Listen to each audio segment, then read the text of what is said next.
The mountains always held a kind of peace that no city could ever offer. Up here, among the towering pines and the endless sound of wind brushing through their needles, life slowed down. My cabin wasn't grand, not in the way Karen would later describe it. It wasn't a mansion, not some shiny glass palace, but it was mine.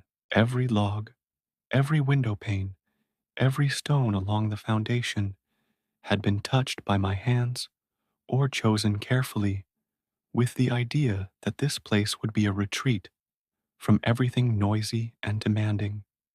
It was the kind of home that breathed with you, where you woke up with bird song instead of car horns. I had just finished brewing a pot of coffee that morning, sitting by the wide glass window overlooking the lake, when I noticed a figure making her way up the gravel path. She was dressed too perfectly for the mountains, heels sinking into dirt, a clipboard tucked against her side like a badge of authority. Even before she knocked, I knew. Karen. Now, anyone who's ever lived under a homeowners association knows what it means when Karen appears at your door. It's never good news. She didn't even smile when I opened the door. She looked at me the way a teacher looks at a child who forgot his homework. "Good morning," she said, tight-lipped. "We need to talk about the reservation." "The what?" I asked, raising an eyebrow. "The reservation for your cabin, for the community event this weekend." I nearly laughed, certain she'd misspoken. "Reservation? Karen, I didn't reserve my cabin for anything." Her lips pressed into a line. She adjusted her glasses and tapped the clipboard like it held the commandments themselves. "According to the HOA, your property was selected to host the summer mixer. We sent out notices weeks ago. Over 100 people have RSVP'd. It's happening here." I blinked at her, genuinely stunned. "You invited 100 people to my cabin without my permission?" Karen's tone shifted from matter of fact to that sing-song condescension people use when they think they're smarter than you. "It's part of the bylaws. The community must make accommodations for HOA events when selected. We rotate properties, you see. It's your turn."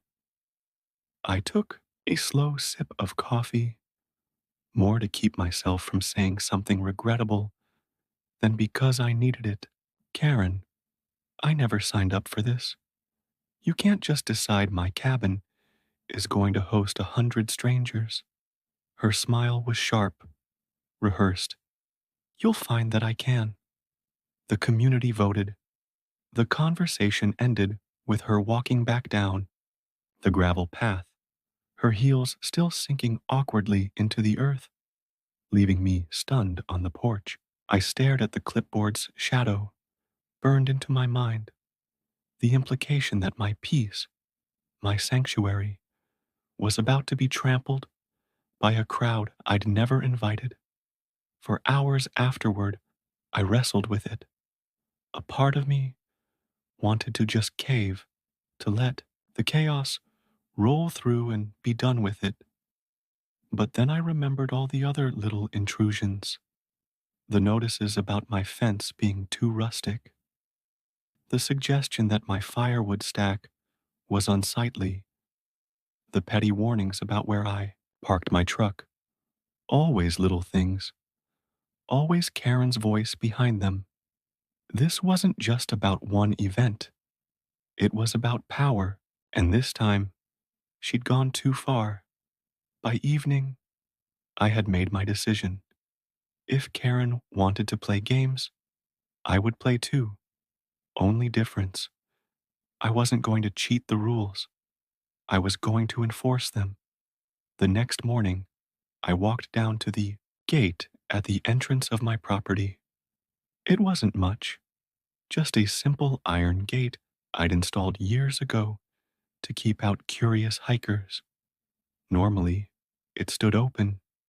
Today, I oiled the hinges, made sure the lock worked smoothly, and tested the heavy chain twice. If Karen and her 100 guests wanted in, they'd have to come through me. The day of the event arrived with unusual quiet. The forest felt like it was holding its breath. Around noon, I heard it, the distant rumble of cars climbing the mountain road. 1, 2, 5, then a whole caravan. By the time the first vehicle reached the gate, I was already sitting in my chair beneath the old oak tree, arms crossed, waiting. Karen was the first to step out of her car. She wore a bright red blazer, as though she were arriving at a corporate board meeting instead of the woods. Behind her, cars lined up, headlights gleaming, voices spilling into the mountain air. Families, kids, chatter. They were expecting a party. Karen marched up to the gate, clipboard in hand. "Open it," she demanded. "Sorry," I said calmly. "Private property. No reservation." Her face twisted. "Don't be ridiculous. We went over this. The community is expecting a gathering. You're required to host." "Required?" I let the word hang in the air. "Show me where in the bylaws it says that," she sputtered, flipping papers dramatically, as if sheer noise could intimidate me. Behind her, people started whispering. A few neighbors leaned out of their cars, asking what the holdup was. Karen straightened, raised her voice. "He's refusing to cooperate," she shouted. I stood, walked slowly to the gate, and placed my hand on the iron bar. "This is my land. You don't get to decide what happens here. Not you, not the HOA, not your clipboard. If you wanted a venue, you should have asked. You didn't. Now you'll have to turn everyone around." The silence that followed was thick. Karen's face turned crimson. For the first time, she seemed unsure of herself. Her power came from assumption, from the belief that people wouldn't push back. But I had pushed back, and now 100 eyes were watching. The murmurs grew louder. Some neighbors actually nodded, agreeing with me. One even called out, "Yeah, Karen, this is going too far." Karen tried to save face, insisting the community needed unity, that I was being selfish, that traditions had to be upheld. But every word made her sound smaller. The crowd was restless. The mountain air carried their frustration. Not with me, but with her. Finally, after what felt like hours but was only minutes, Karen snapped her clipboard shut. "Fine, but this isn't over." She spun on her heel, her blazer flashing red in the sunlight, and stormed back to her car. Slowly, one by one, the others followed. Engines started, tires crunched against gravel, and the caravan dissolved back down the mountain road.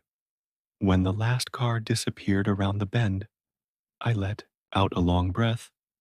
The forest exhaled with me, returning to its quiet rhythm. Birds sang again. The lake rippled softly in the breeze. I locked the gate, not out of fear, but as a promise to myself. This place was mine to protect.